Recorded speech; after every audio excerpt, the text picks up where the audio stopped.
तो चलिए हम देखते हैं एक और जो है पाठ क्लास 10 का है, 13 पाठ है। इस पाठ का नाम है क्या? विश्व शांति। क्या नाम है? विश्व शांति। विश्व शांति कहने से मेरा मतलब ये है कि विश्व में जो है शांति कैसे लाई जा सके, इस पाठ में जो यही चर्चा किया गया है। आखिर अच्छा देखिए, पूरा विश्व में क्या आज जो है पूरा विश्व में क्या अशांति या शांति दिखाई पड़ती है? शांति कहीं नहीं दिखाई पड़ती है। शांति जो है देखने को आप लोग प्रयास करिएगा तो कुछ जो है हद तक गांव में जो है शांति दिखाई पड़ती है। शहरों में तो शांति छोड़िए ना, अशांति दिखाई पड़ती है। तो जो है इस पाठ में जो है विश्व के शांति के बारे में बातचीत किया गया है कि शांति कैसे लाई जा सकती है। तो इस पाठ में देखिए क्या लिखा गया है कि आज जो पूरा देश है, पूरा विश्व है, वह अशांति के वातावरण में डूबा है। किसके? अशांति के वातावरण में डूबा हुआ है। किसके? अशांति के वातावरण में डूबा हुआ है। एक देश नहीं, पूरा देश, पूरा विश्व जो अशांति के वातावरण में डूबा हुआ है। और ये जो किस तट पर खड़ा है?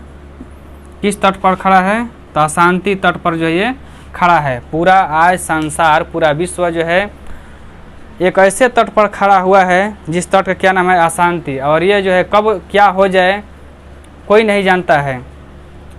बहुत सारे देश मतलब क्या करते हैं कि एक देश के उन्नति से दूसरा देश क्या करने लगते हैं? जलने लगते हैं।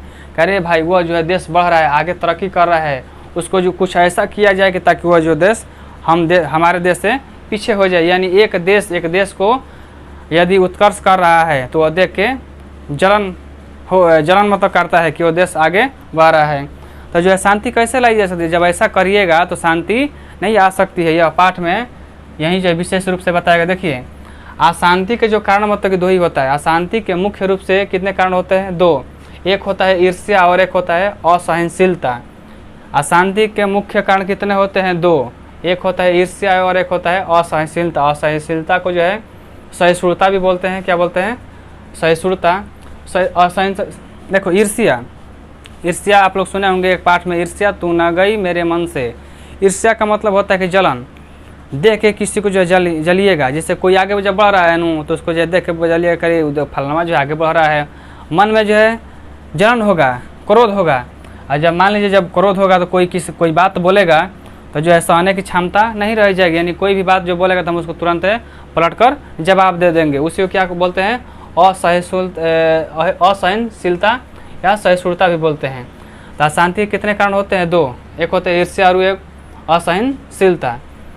और असहनशीलता जो है किससे पैदा होती है? द्वेष से। अगर द्वेष करिएगा और किसी को देखकर जलिएगा तो असहनशीलता यानी सहिष्णुता जो है मनुष्य के अंदर पैदा हो जाती है। जब ये जो है पैदा हो जाती है कि मनुष्य को जो है नरक में जो है ले जाती है। तुरंत हर बात में जो है लड़ाई झगड़ा करने के लिए तत्पर्य हो जाती है। ये असहनशीलता जो है बहुत ही है बेकार चीज़ है। यानी किसी बात को जो है सहने की क्षमता नहीं होती है।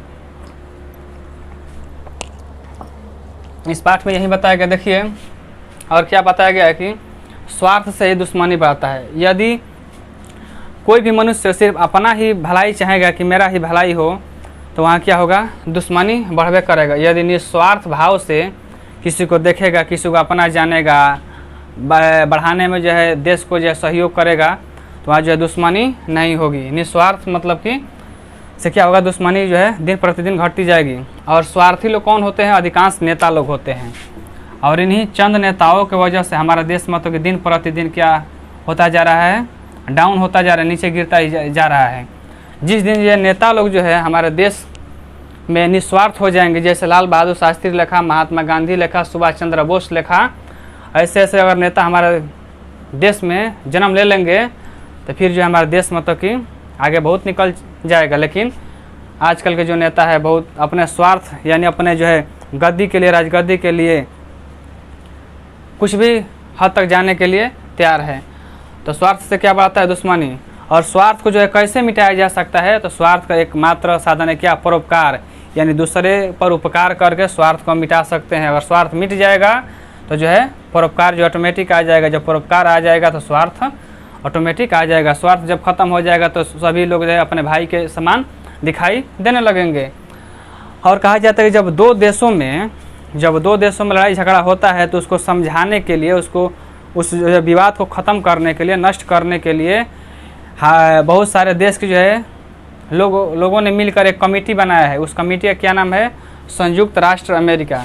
संयुक्त राष्ट्र अमेरिका ही जब दो देशों में लड़ाई होता है तो वह जो है उस लड़ाई को जो है ख़त्म करने का, सुलझाने का काम करता है। लेकिन जो अमेरिका आज तक ले किसी देश की जो है समस्याओं को ना सुलझाया है और ठीक किया है, बल्कि दो चार को जो है बात और मिलाकर उसको लड़ाने का हमेशा ये काम करता है। कौन? अमेरिका काम करता है। अमेरिका जो कभी भी भारत को ये जो है आगे बढ़कर जो है देखना नहीं चाहता। यही अमेरिका जो है मतलब कि हम लोगों को जो लाल गेहूँ देने से मना कर दिया, तो उस समय प्रधानमंत्री कौन थे? लाल बहादुर शास्त्री। यही अमेरिका है, ये जो है कुकुरा अमेरिका है। यही लोगों ने इसको बना दिया क्या कि कोई भी किसी देश में लड़ाई होगा नू तो उसको जो है सुलझाने का, उसको ख़त्म करेगा तो ही काम करेगा। ये काम करने वाला है या नहीं, ये बहुत खतरनाक है अमेरिका बा, जान लीजिए। तक ऑब्जेक्टिव पूछेगा दो देशों को जो आपसी विवाद को ख़त्म करने के लिए कौन है? तो संयुक्त राष्ट्र अमेरिका, जिसको यूएसए बोलते हैं। क्या बोलते हैं? यूएसए भी बोला जाता है, संयुक्त राष्ट्र अमेरिका को।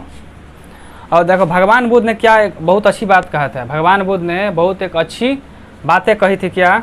कि बैर से बैर को कभी ख़त्म नहीं किया जा सकता है। भगवान बुद्ध ने कहा क्या था कि बैर से बैर कभी ख़त्म नहीं किया जाता, यानी दुश्मनी से दुश्मनी जो है कभी ख़त्म नहीं हो सकती है। यानी दुश्मनी से दुश्मनी कभी ख़त्म नहीं हो सकती है। कब कीचड़ से कीचड़ धोला हो सकता, कीचड़ कभी कीचड़ से धोला ना, कीचड़ के धोए खातिर पानी चाहिए। तो दुश्मनी से दुश्मनी कैसे ख़त्म हो जाएगी? तलवार से क्या हो जाता है? दोनों जो आपस में लड़के क्या हो जाएगा? कट जाएगा, मर मिट जाएगा। लोहा को क्या करता है? काटता है नू। यानी एक किसी को जो है कम होना पड़ेगा। इसीलिए स्वामी भगवान बुद्ध ने क्या कहा है कि बैर से बैर यानी दुश्मनी से दुश्मनी कभी ख़त्म नहीं हो सकती। तो इसके लिए क्या करना चाहिए? एक को जो है प्रेम पूर्वक उस जो है दुश्मनी को जो है अपने जो अंदर जो है समाहित करने की जो है क्षमता होनी चाहिए, तब जो है दुश्मनी ख़त्म हो सकती है, अन्यथा दुश्मनी ख़त्म नहीं हो सकती। जब दुश्मनी ख़त्म नहीं हो सकती है तो कोई संभव नहीं है, कोई चारे नहीं है। ऐसा बात को किसने कहा था? भगवान बुद्ध ने कहा था। क्या होता है? शत्रु राज्य जो क्या करते हैं?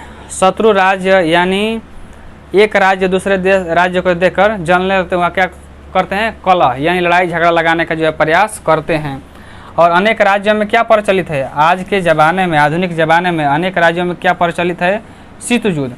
एक राज्य, एक देश, एक मतलब कि देश, एक राज्य, एक गांव, एक जिला, मतलब कि हर मतलब कि देखो जो है जल रहा है, मतलब कि आपस में जो है कुछ ना कुछ, मतलब शीत युद्ध का मतलब होता है कि प्रत्यक्ष रूप से लड़ाई नहीं, ऐसे मतलब बोला बोली नहीं होता है।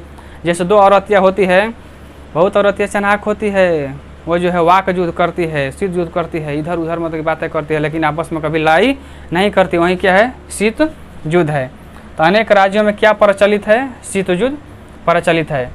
यदि अगर विश्व में शांति लाने का प्रयास किया जाए तो मात्र एक ही साधन क्या है? परोपकार। परोपकार से विश्व में जो है शांति लाई जा सकती है, अन्यथा नहीं लाई जा सकती है। इस पाठ में जो है यही बात बताया गया है। और इसमें श्लोक एक क्या है? श्लोक मैं पढ़ देना चाहता हूँ। लिखा है कि अयम निजो पेरी वेति गणना लघु चेतसाम, अयम निज पेरी वेति, देखिए सॉरी पढ़ देते हैं, याद तो नहीं है बाकी पढ़ते हैं। देखो, अयम निजो परो वेति गणना लघु चेतसाम उदार चरिता नाम तो वसुधाओ कुटुम्बकम। यह मेरा है, यह तुम्हारा है, ऐसा सोच नीच दृष्टि के व्यक्ति रखते हैं। जो कम सोचे समझे होते हैं, ऐसा जो नीच दृष्टि के व्यक्ति रखते हैं कि यह मेरा है, यह तुम्हारा है। महापुरुषों के लिए, किसके लिए? महापुरुषों के लिए पूरा विश्व या पूरा संसार अपने परिवार के जैसा लगता है। किसके जैसा? अपने परिवार के जैसा। व्यक्ति ने पूछा भी है कई बार कि महापुरुषों के लिए चाहे उदार चित्त वाले व्यक्ति के लिए उनके पूरा परिवार, पूरा संसार कैसा लगता है? तो परिवार के जैसा लगता है। किसके जैसा लगता है? पूरा परिवार के जैसा लगता है। महापुरुषों या उदार चित्त वाले व्यक्ति के लिए पूरा संसार किसके समान लगता है? अपने परिवार के समान लगता है। लेकिन यह मेरा है, यह तुम्हारा है, ऐसा सोच क्यों रखते हैं? नीच दृष्टि, निम्न दृष्टि वाले लोग ऐसा सोच रखते हैं कि यह हमार हटुए, तोर हटुए रे, एकते धले एक हम धली। ऐसा सोच छोट व्यक्ति, छोट नीच जो है चित्त वाले, हृदय वाले लोग रखते हैं। महापुरुषों के लिए तो पूरा संसार ही अपने परिवार के जैसा होता है। इस पाठ में जो यही बताने का प्रयास किया गया है, आप लोगों को मैं उम्मीद करता हूँ कि यह जो है पाठ अच्छा तरह से जो है समझ में आ गया होगा। तो इतना ही कहकर मैं इस पाठ को जो क्लोज करता हूँ। जय हिंद।